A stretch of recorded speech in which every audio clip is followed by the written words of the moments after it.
What is up, everybody? You're about to be hot dipped. We are lucky to be joined once again by Mr. Ryan King. How's it going today, Ryan? Going excellent. Thank you again for having me. You bet. We had so much fun the last time. We just had no choice but to do it again. That's right. That's right. Hopefully, I'll be invited back. Maybe Oh, we'll you see bet, how it because goes. when you come back, you get these fantastic cups, guys. So, I That's mean, right. everybody needs to come get hot dipped, get some of these cups. Show them the little one, Ryan. This is a very highly desired item in my house. All of my kids are fighting over it at the moment. Awesome. And we have an exciting show for you today, but we want to lead with something that's important. Anybody that's fortunate enough to live here in the United States of America, and that is our nation's big birthday coming up. We're going to be the big 250, right? That's right. That's That's right. right. And one thing that is certainly adding to my patriotic fervor, for lack of a better term, is my nightly scrolling on YouTube introduces me to so many of these folks from Europe and elsewhere in the Yeah. world that come over here for the World Cup. And they maybe had a preconceived notion about what America was and what it wasn't. I've heard many of them mention, man, really heard this place was full of snobs, fat, lazy snobs, and that's not what I found. This place is awesome. I mean, what are your thoughts? Have you seen any of those videos? I don't think I have too much, but I have been following the World Cup, and I know that it's brought a lot of exciting traction to our country. And if I'm not mistaken, I think that USA is actually doing fairly well. They are. Do they have a match tonight, or when is that I'm match? I'm not sure. I'd have to check onto that, but I know they've won. The last time I checked, they won their first two, Mm-hmm. and I don't know how they do it, but it's like Section D of Mm-hmm. it. So I'm hopeful. I mean, it's been a long-standing kind of thing how we've kind of lacked in the football or soccer, worldwide. We haven't been competitive, is That's what I'm right. saying. It's kind of a big deal worldwide. It's the hugest deal. American football, I think, is pretty amazing and awesome and everything. But as far as like a worldly union, I think soccer is what kind of dominates. That's right. And I hope it was. I think it was Scotland, but there was a group of folks that and others that descended on Boston, which is one of the host cities.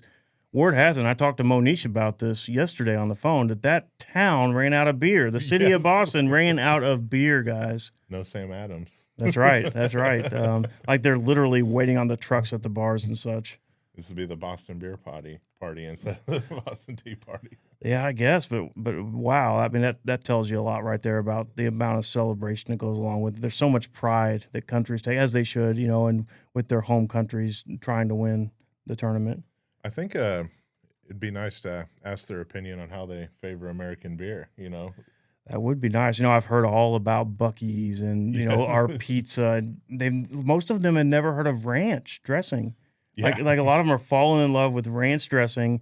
They're falling in love with all of the dining experiences, your Texas Roadhouse, etc. So I've had a few Italian friends because I'm from a college town, and they've kind of despised the American ranch usage. I think that it's almost insult to dip pizza into it in their culture, which is pretty funny. Right. And what I saw was people came in with that notion, like, I'm not trying that. And they're like, this is amazing. It's amazing. Yes, it's quite the flavor profile. Yeah, but all joking aside, it is a tremendous blessing to be free in this country, and obviously we always have our challenges, and we are not a perfect nation, and we never will be. We're always working on getting better, but it just feels good to be an American, doesn't it, and celebrate the birthday. It does, and I think that it's very easy to take for granted as well, and to kind of lose sight of just how privileged and blessed we are. That's right. That's right. I wouldn't trade it for any other place to live in the world, and most people that have spent significant time here, most people agree with that statement. I agree too, and of course, I mean, you're always more than likely will favor where you're from, but it's nice to get out and visit, but nothing just seems quite like home, right? So the states we're accustomed to just a lot of different things that I think that other places aren't. You bet. Now, recently I had the opportunity and the privilege, met a Vietnam vet at a restaurant, and we had the opportunity to in a secret way to pay for their meal, which was kind of nice. But I've heard the stories, you've lived through it. You've heard the stories from the Sure. horse's mouth. Not in many circles, most circles, probably not a popular war. However, I think we should all agree that the folks that were just following orders are Yes. just as heroic as any of the other men and women that went to put on the uniform and fight for the country. So it felt good to do something nice for somebody that's done so much for us. And you have some experience with the Vietnam War in your family. Do you mind sharing? Yeah, I can just say that my father was a Vietnam vet. He was awarded, I believe it was the Silver Star and 2 Purple Hearts. It could have been Bronze Star. I could be mistaken on that. But I mean, he took shrapnel to the leg. I mean, he was wounded.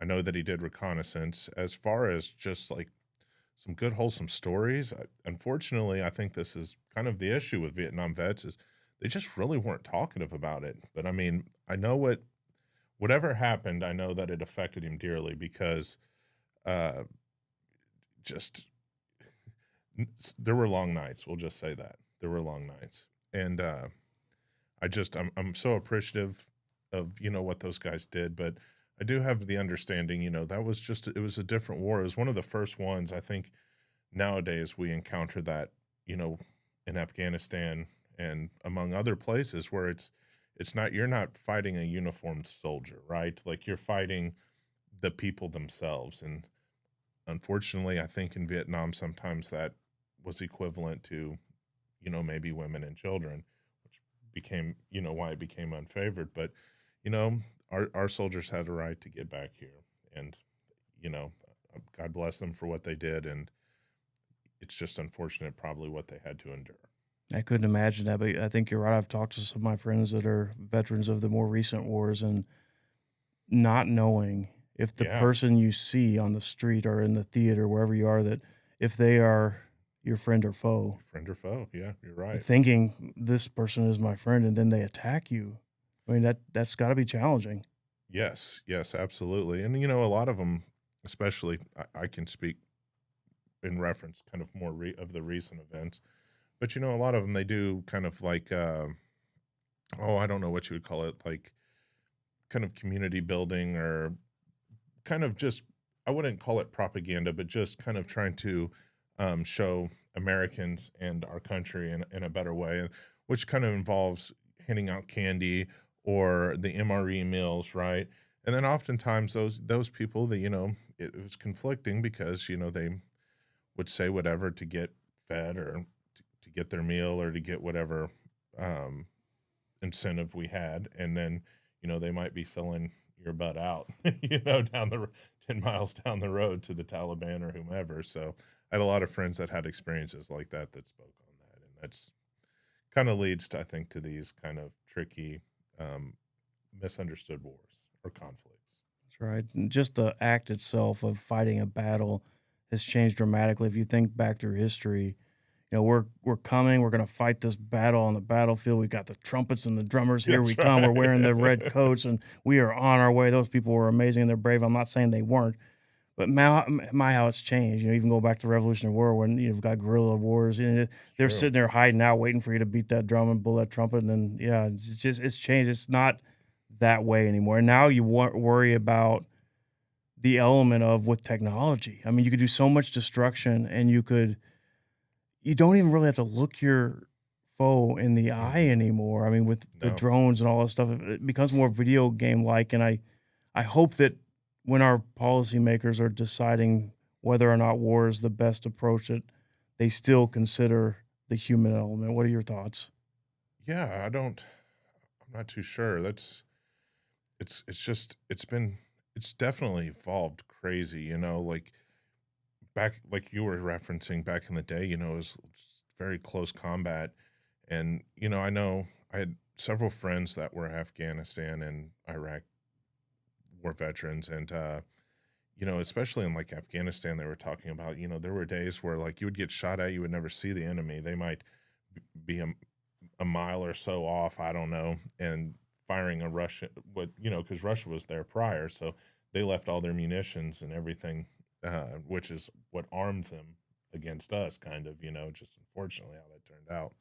But they would be firing with a Ditchka, which is like I think a 50 cal or something, and that you just never see them, but you were getting fired upon, and it's very bad deal. But yes, What was the original question? I apologize. Oh, you did a fantastic job. We were just discussing. It was a compound question, but the evolution of warfare and how it's changed and technology's changed the theater and the human element. War is sometimes deemed as necessary, but there's always a cost with it, right? There I is mean, always a cost.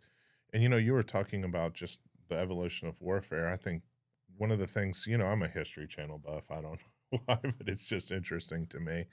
And I mean, World War One, just like fighting a war out of a trench and guys getting trench foot, and some of the first examples of shell shock. And they had that guy with the real squirrely eyes and everything. And I mean, it just seemed horrible, there to were be a honest with you. lot of new innovations in terms of weaponry and such in that war, right? I mean, didn't we see a huge uptick in chemical agents and so on and Chemical so forth? agents, Yes. you're absolutely right. Yeah. Yeah, I think, what was it, mustard gas, maybe? Hmm. I think that was the big fear. Yeah, Yeah. no doubt. And look, we live in an imperfect union, an imperfect nation, and it's always going to be imperfect. I hate to spoil the surprise. No matter where you fall in politics, it's always going to be imperfect.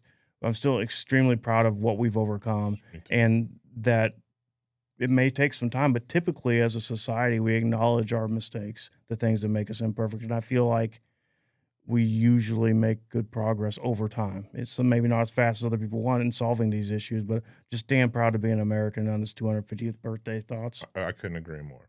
Honestly, I really couldn't. Um, yeah, and you had mentioned that you had, ran into a Vietnam vet. I remember working one time, and we had discussed this earlier, but running into a D-Day survivor, Wow. that in itself, that I mean, it was you kinda lost for words because 'cause you're like, "Man, you're my hero." I mean, The amount of bravery that had to take. it was just yeah, it was unseen. And I mean, I don't think that they expected it to be quite that, right? I think that there was supposed to be an airstrike or something, and it was off, and it ended up being, yeah, very unfortunate event. Probably, I don't know how you would quantify that, but it was a significant loss in U.S. life. We enjoy our freedoms each and every day thanks to the sacrifices. And they're not theoretical sacrifices. These are legit hard sacrifices for the men and women in uniform and their families. Especially, yeah, their families, absolutely. So moving on, what does it feel like to be a party to Grand Theft Auto? Yeah, I would say that is probably one of the most stressful things that I've underwent. I have to give a huge shout out to the Marshall Police Department. They were amazing. Their response time and everything, and just coordinating and working through things with them. Um, yeah, it just the crazy thing with that is that I had my car was taken out of my driveway. Unfortunately, I did leave the keys in. However, I never do that. My wife, I blame it on my wife, and I'm saying this very I gracious, thought you were a smart easy. I'm man. smart. The cop even told us this because I said, I went to go get food because she had fended for herself. I didn't have anything, so I went to go get a quick bite to eat. And when I put my phone in my pocket, I was putting my keys. The keys just fall out, and man, that's what did it. And it was about 4:21. Believe it or not, I was doom scrolling at 4 a.m. So I don't know who's luckier, me or them. You never know what's going to happen in those scenarios. But I guarantee I would have confronted this situation if I Uh, had run into it. but you did recover your property, no Man, issues. no issues, no damage really, other than the battery was dead. Um, yeah, shout out, just excellent care. They took care of me. Good deal. Yeah. So, all joking aside, and uh, no one wants to be the victim of a crime, but it sounds like some kids made a terrible mistake, and Terrible hopefully they'll learn mistake. a lesson I and hope move they on. learn a lesson. It's always kind of, I think everybody's kind of gung ho at like wanting to fully prosecute or to really just hammer the nail down. But it's like, the thing of it is just, they just need to learn that they can't, it could be dangerous, Hmm. and nobody wants to hurt anybody else. Um, but at my house, we are Second Amendment believers, and Right. those scenarios can be very real, and we just people need to be safe. Yep. Yep. 100% agree. And so it's a crime that shouldn't have been committed. However, you have been very understanding and compassionate with trying to make sure that the folks who made the mistake can hopefully move forward and still have a good Yes, life. Hopefully learn a lesson and move forward. Yes, I would hate for someone to make a decision, which it seems the age range for this is probably 14 or 15. I'd hate for somebody to make a decision like that and that it affect the rest of their life, unless it's in a good way, where this is a positive turning point where it's like I was a butthead and then this is the moment where I turned myself around. Right. I know quite a few success stories that is the case. So. Absolutely. Bottom line is every day we make a series of choices, and hopefully this will impact the choices these folks make in a positive direction. I agree. Yeah, I hope so. Yeah. So how do you in the King household celebrate the 4th of July? Well, I'd like to say with some Budweiser Select and Can't go wrong with that. some good music. Got to have good music. Got to have the vinyl playing, and I think that we might shoot a few fireworks off. Do you do that, or somebody else in your house starting to take over that responsibility? I think that my oldest is taking over that responsibility. I'm not much of a firework person myself, but I do love 4th of July. Yeah, it's just an amazing holiday. But yeah, I hate to admit this, but I'm a little frugal, as in I don't like to just light my money and watch it explode. Fireworks are pretty, and it's fun to watch pretty. other people's fireworks. But yeah, you help but wonder. You go to that fireworks stand, you're not getting out of there for less than several Benjamins. I just got to tell you, no matter what you're doing. For sure. I mean, Yes, and especially if you're compounding kids on top of that, 2 or 3 kids, they're all going to be several $100s at least. Yeah, it's insane, but man, it is for a good cause. Just so we don't take for granted the freedoms we enjoy, and that we honor the folks who gave up so much. That's right. Well, Ryan King, it has been a pleasure once again. Thanks for taking a few minutes just to talk about these important topics, and awesome. We'll have you back on for sure. Yeah, no worries. Anytime. Glad to be here, Jason. Thank you. Well, you have been hot dipped, sir. Yes, that's right. Right. Thank you for watching Hot Dipped. Don't forget to like, subscribe, and click on that notification bell for future episodes.